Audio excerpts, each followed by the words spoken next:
నమస్కారం ప్రజలారా, ఈరోజు పేపర్లోని ముఖ్యాంశాలు చూసుకుంటే తెలంగాణలోని కొన్ని ముఖ్యాంశాలు చూసుకుంటే పరిమితంగా అట్లే నా ఛానల్ సబ్స్క్రైబ్ చేయండి, నా వీడియోను లైక్ చేయండి. 10 ఎకరాల పరిమితి పెట్టాలి, కౌలు రైతులకు రైతు భరోసా ఇవ్వాలి, పట్టాదారులకు దక్కేలా 10,000తో కౌలుదారులకు సగం ఇవ్వాలి, ఐటీ రిటర్న్స్ దాఖలు చేసిన వారికి రేషన్ కార్డు లేని వారికి ఇవ్వాలి. ఖమ్మం కలెక్టరేట్లో విధి విధానాలపై వర్క్షాపులో రైతుల సూచనలు అభిప్రాయాల సేకరణ జరిపిన మంత్రులు.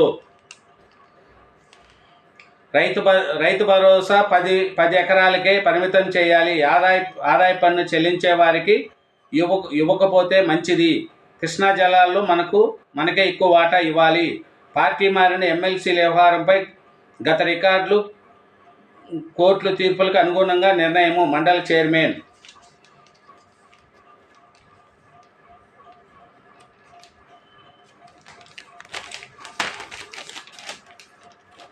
ఆదాయ పన్ను చెల్లిస్తే మాఫీ ఉండదు, ఐటీ రిటర్న్ దాఖలు చేసేవారికి వర్తింపు, పథకం నుంచి నేతలు ప్రభుత్వ ఉద్యోగులకు మినహాయింపు, రైతు రుణమాఫీ మార్గదర్శకాలపై కొనసాగుతున్న కసరత్తు, ముఖ్యమంత్రి కార్యాలయంలో ఐటీ చెల్లింపుదారులు జాబితా, బాధ్యతలు స్వీకరిస్తున్న జంగా రాఘవరెడ్డి పక్కన మంత్రులు ఉత్తమం పొన్నం, జోరుగా చైర్మన్ల బాధ్యతల స్వీకరణ. నేడు టీజీఐఐసి చైర్మన్గా నిర్మలా జగ్గారెడ్డి బాధ్యతల స్వీకరణ. సచివాలయంలో 6వ అంతస్తును పరిశీలించిన సీఎం. సచివాలయంలో 6వ అంతస్తును సీఎం రేవంత్ రెడ్డి బుధవారం పరిశీలించారు. మధ్యాహ్నం 12 గంటల నుంచి జాతీయ రహదారుల అంశంపై సమీక్ష నిర్వహించిన అనంతరం ఆయన సాయంత్రం 5 గంటల సమయంలో ఒకసారిగా 6వ అంతస్తుకు వెళ్ళి కలిదిరిగాడు. ఫామ్ హౌస్లో రియాల్టర్ హత్య, శంషాబాద్ శివార్లో ఘటన, మాజీ బాడీగార్డే ఘాతకము, కుటుంబ సభ్యుల పాత్రపై అనుమానము. 100 కోట్ల ఆస్తులు. కృష్ణాకి హైదరాబాద్లో 100 కోట్ల ఆస్తు ఉన్నట్లు సమాచారము. గతంలో ఆయన ఐదర్ సాకెట్ సర్పంచ్ పదవికి పోటీ చేసి ఓడిపోయాడు. పద్మశ్రీ అవార్డు గ్రహీతకు సీఎం సన్మానము, ఒక్కొక్కరికి 25 లక్షల చెక్కు అందజేత. పద్మశ్రీ అవార్డు గ్రహీతల్లో సీఎం రేవంత్ రెడ్డి, మంత్రులు జూపల్లి కృష్ణారావు, చీతక్క. క్రెడాయిడ్ ఈవెంట్కు రాండి, సీఎంకు క్రెడాయిడ్ ప్రతినిధుల ఆహ్వానము.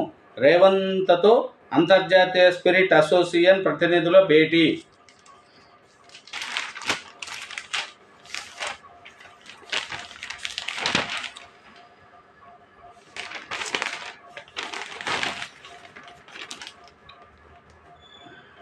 చిన్నారులు చనిపోతూ ఉంటే నిర్లక్ష్యమా, ఈదు కుక్కల దాడులపై నిపుణుల కమిటీ వేయండి హైకోర్టు. జూబ్లీ హిల్స్పై కాదు మురికివాడలపైన దృష్టి పెట్టాలని వ్యాఖ్య. ఔషధాల కొనుగోళ్లు ఇష్టారాజ్యము, 1.31 కోట్ల టీకా గ్రేలర్ మాత్రలకు ఇండెంటు. గత మార్చి 21న పర్చేజ్ ఆర్డర్ జారీ. ఆల్మట్టికి 84,000 క్యూసెక్కులు వరద.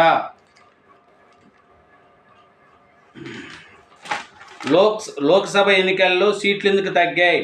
నేటి నుంచి కొరియన్ కమిటీ విశ్లేషణ, పార్టీ నేతల నుంచి అభిప్రాయాల సేకరణ. ఈ నెల 14 వరకు రాష్ట్రంలో మకాము. రేవంత్ రెడ్డి పాలనలో అనాథల హైదరాబాదు. జీహెచ్ఎంసీ జలమండలిలో నిధులు లేవు, సమస్యలతో ఇబ్బందులు పడుతున్న ప్రజలు. రేషన్ కార్డుల జారీకి చర్యలు చేపట్టాలి, కేంద్ర మంత్రి కిషన్ రెడ్డి.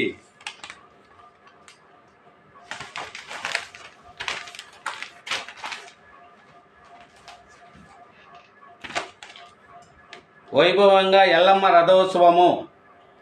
కిక్కిరించిన బలకంపేట, దారి పొడవున జన నీరాజనాలు.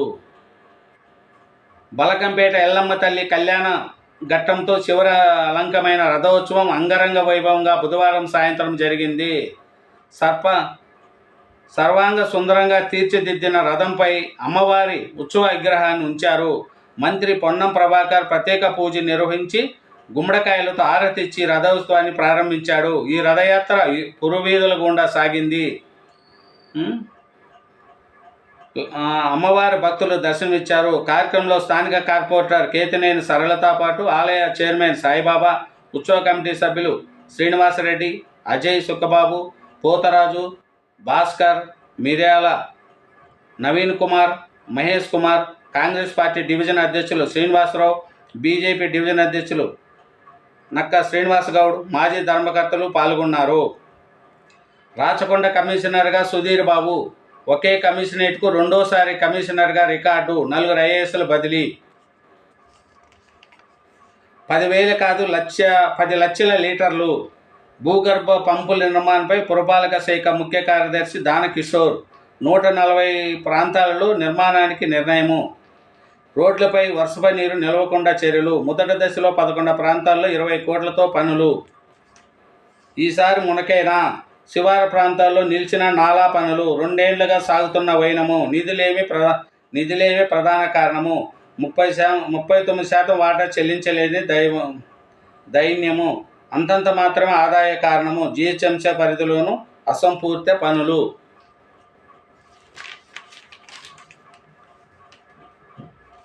మియాపూర్ పటాన్ చెరువు రూట్లో డబుల్ డక్కర్. ఓ వరుసతో ఫ్లైఓవర్, ఆపై వరుసలతో మెట్రో పైడ్ కార్డు. సాధ్యాసాధనపై అధ్యయనం చేస్తున్న అధికారులు. క్రాస్ సెట్టింగ్ డ్రాయింగ్ సిద్ధం చేస్తున్న హెచ్ఎంఎల్ఏ. త్వరలో హెచ్ఎండి ఆమోదము కోసం డిపిఆర్. మియాపూర్ నుంచి పటాన్ చెరువు మెట్రో కారిడార్లో 13 కిలోమీటర్ల మార్గంలో డబుల్ డక్కర్ నిర్మాణంపై అధికారులు కసరత్తు చేస్తున్నారు. కింద వరుసలో జాతీయ రహదారికి చెందిన ఫ్లైఓవర్ నిర్మాణంపై వరుస మెట్రో పైకార్డును ఏర్పాటు చేయాలని భావిస్తున్నారు. మియాపూర్ నుంచి పటాన్ చెరువు గంట మెట్రో చూస్తున్నారంట. సాధ్య ఇలా ఉంటుంది. ఢిల్లీలో ముగిసిన లాల్ దర్వాజ్ బోనాలు దశాబ్ది ఉత్సవాలు. 3 పిల్లలతో తండ్రి ఆత్మహత్యాయత్నము. కారుతో చెరువులోకి దూసుకెళ్లిన వైనం. ఆర్థిక ఇబ్బందులే కారణము. ఆటో ప్రయాణికులకు కత్తితో బెదిరింపు. సెల్ ఫోన్లు, నగదు చోరీ. 4 అరెస్టు, పరారులు మరొకరు. బైక్ని ఢీకొట్టిన ఆర్టీసీ బస్సు టైర్ల కింద పడి యువతి మృతి. కరెంటు కోతలు నిర్వహణ లోపానికి నిదర్శనం. మాజీ మంత్రి హరీష్ రావు కాంగ్రెస్తో పెద్ద మార్పు తెచ్చారు. కలుషితాహారం ఘటన నేపథ్యంలో కేటీఆర్ ఏలన్ చేశాడంట.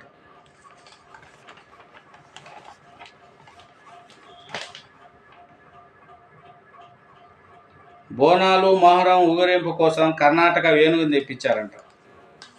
పోలీస్ అదుపులో చిట్టీల వ్యాపారి. అయత్నగర్ పోలీస్ స్టేషన్లో బాధ్యతలు. ఐఏఎస్ నంటూ పెళ్లి పేరుతో మోసము. సహకరించిన కుటుంబ సభ్యులు అరెస్టు. నిజాంపేట్. తాను ఐఏఎస్ అధికారినంటూ నమ్మించి పెళ్లి చేసుకొని మోసం చేసిన వ్యక్తితో పాటు ఆయన సహకరించిన కుటుంబ సభ్యులను పోలీసులు అరెస్ట్ చేశారు. చూడండి, ఐఏఎస్ అని పెళ్లి మోసం చేసిందంట. ఊరేగింపులో ఎంపీ అనిల్ కుమార్ యాదవ్. రథంపై అమ్మవారు. ఆలయం అధికారులతో మాట్లాడుతున్న కలెక్టర్ అనుదీప్ దుర్శెట్టి. ఎల్లమ్మ చల్లగా చూడమ్మ. బలకంపేట ఎల్లమ్మ రథోత్సవం బుధవారం వైభవంగా జరిగింది. భక్తులు తరలివచ్చి ఊరేగింపులో పాల్గొన్నారు. ఎల్లమ్మ తల్లి చల్లగా చూడమ్మ అంటూ వేడుకున్నారు. ఎంపీ అనిల్ కుమార్ యాదవ్ ఊరేగింపులో పాల్గొన్నారు. ప్రొఫెసర్ కోదండరాం అమ్మవారికి పూజలు చేశారు. బలకంపేట ఆలయాన్ని కలెక్టర్ అనుదీప్ దుర్శెట్టి సందర్శించి బోనాల ఉత్సవాలకు నిరంతరం పర్యవేక్షించాలని అధికారులను పలు సూచనలు చేశారు. చూడండి, రహమత్ నగర్ డివిజన్లోని ప్రధాన ప్రాంతాలైన కార్మిక్ నగర్, ఎస్పీఆర్ హిల్స్ ప్రాంతాల వాసులకు ఆర్టీసీ బస్సు సౌకర్యం కల్పించాలని కార్పొరేటర్ సిఎన్ రెడ్డి బుధవారము రవాణా శాఖ మంత్రి పొన్నం ప్రభాకర్ని కలిసి వినతిపత్రం సమర్పించాడు. చూడండి, మల్లారెడ్డి అగ్రి యూనివర్సిటీలో విద్యార్థిని ఆత్మహత్యాయత్నము. వసతి గృహంపై నుంచి దూకిన బీఎస్సీ స్టూడెంటు విద్యుత్ తీగలపై పడడంతో తీవ్ర గాయాలు. చూడండి,